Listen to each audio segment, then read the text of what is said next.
Good day and welcome to World Bioeconomy Forum followers from all around the world. It's great to have you with us.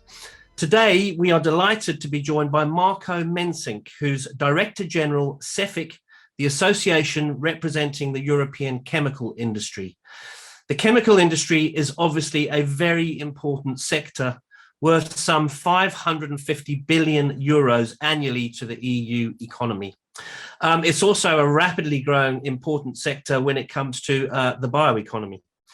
We are very pleased to announce that Marco has joined the Forum's advisory board and will be joining for a three-year term starting with 2022 season next year.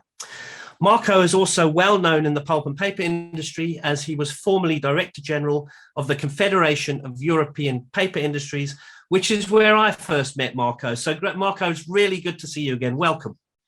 Thank you. Nice to be talking to you again. Excellent. Really good to see you.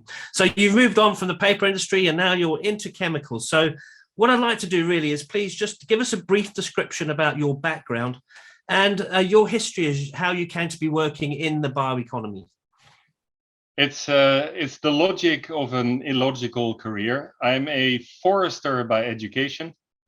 Still, I'm the son and the grandson of a politician. Add that to the mix, who works in Ernst & Young in his early career, and then ended up being the lobbyist of the paper industry in the Netherlands, which makes perfect sense if you add that all in one mix. And I started forestry because at that time, environment was still called acid rain. Remember the days?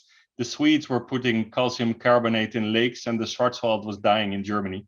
Those were the first days of my studies. And by the way, cadmium was yellow beer crates of a Dutch beer producer, which was also an environmental issue. Worked in pulp and paper in the Netherlands for quite a while. Came to Brussels with CEPI in 2006 and worked there for 10 years. One of the founders, and we might come back on that, on BBI, the bio-based consortium, but also helping draft the 2050 roadmap for CEFIC and the whole transformation plan there. And then indeed, 6 years ago, the chemical industry came by, having seen what we've been doing in CEPI, and asked if I would come over to CEFIC, where I should say we have a bio-based sector group. There's a core in CEFIC as well, and where we still work quite a bit on the bioeconomy in the chemical industry. So I don't feel I've left home at all. We just continued the journey. Excellent, excellent. Obviously, chemicals are more and more important to the bioeconomy. So I've got to say, welcome to our advisory board. We're delighted to have you on board. What are your expectations of joining the World Bioeconomy Forum advisory board? Maybe let's split into expectations on the bioeconomy and expectations on the advisory board. On the advisory board, I hope to learn. That's always my goal, and have a lot of fun. That's the second goal. Besides offering people a really thorough program, also looking at the future of carbon farming, the future of biomass, carbon neutrality, which is going to be a discussion again, the future of LULUCF and how things are progressing. But also seeing the alignment between bio-based chemistry and bio-based forestry, agriculture as a source for feedstocks. So content-wise, fun-wise, absolutely look forward. If you look at the bioeconomy, I think we've been on a crossroad for a while, and I hope you recognize where in Europe, at least, the bioeconomy strategy has always been a research strategy from DG RTD. It's become more innovation with indeed BBI, the Joint Technology Initiative, which now finds a new name. But it really has to mainstream into industrial policy, which is where I think chemicals comes in. We expect the amount of bio-based in our industry to double in the next decades, which will then take it from 10 to 20% of the feedstock, and then recycling comes in. And then we're going to get maybe more CCU and CCUS in getting carbon in as a feedstock. But I hope the bioeconomy matures, and I look forward to do a bit as part of the World Bioeconomy Forum. Excellent, excellent. Again, welcome. The petrochemicals industry is one of the largest sectors in the world.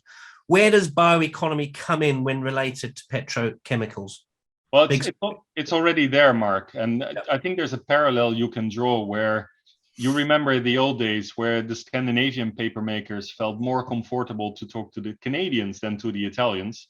And if you look today, actually UPM and Stora Enso and others are the biggest recyclers of Europe, next to Smurfit Kappa and what have you. So this integration of feedstocks has happened there.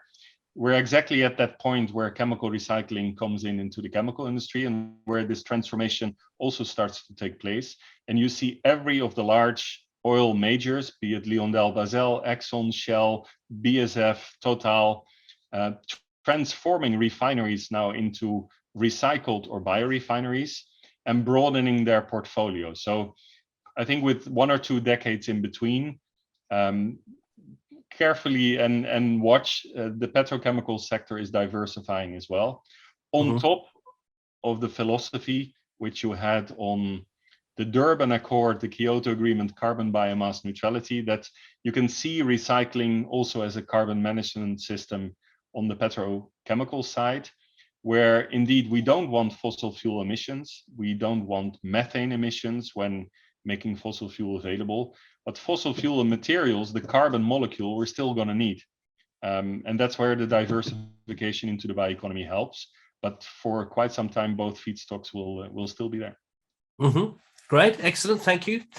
And can the bioeconomy and traditional economies learn from each other and work side by side? Absolutely. Not only work side by side, but strengthen each other. I think we both have a real puzzle to solve, not so much on bio-based, but biodegradability, which is the next step to take.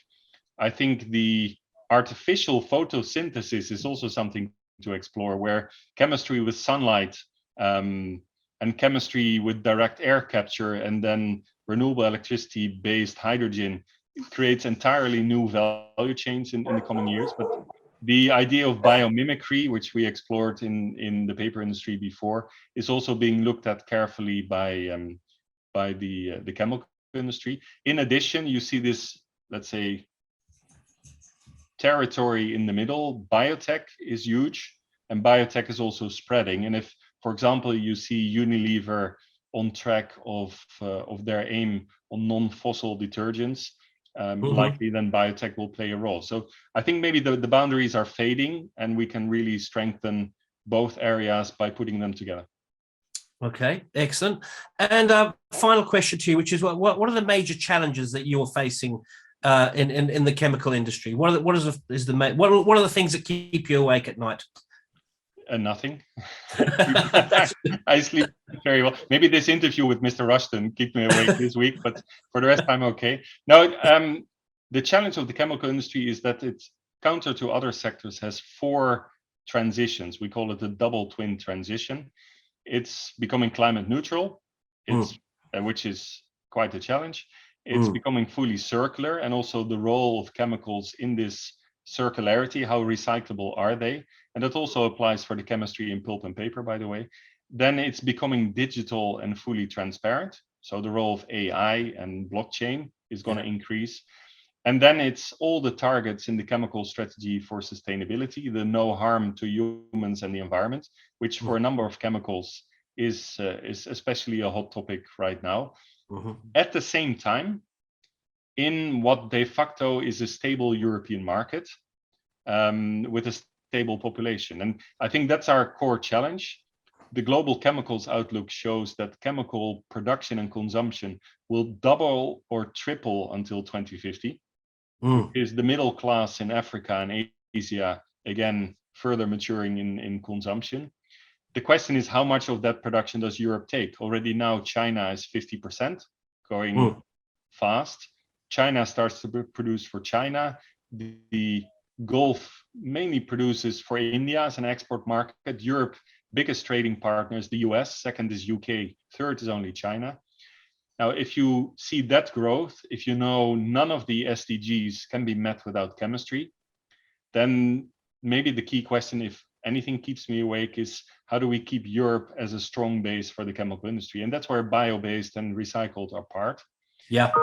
Which is where the US on shale or the Arab Peninsula will not directly go. The Chinese are. Watch out with the Chinese. In that sense, they're closer to us than we think. Yep. Excellent. Well, thank you very much indeed for your interview with us. And also, again, welcome to the advisory board of the World Bioeconomy Forum. And Marco, thanks so much for your time. It's a pleasure. Thank you. Thanks. Good to see you.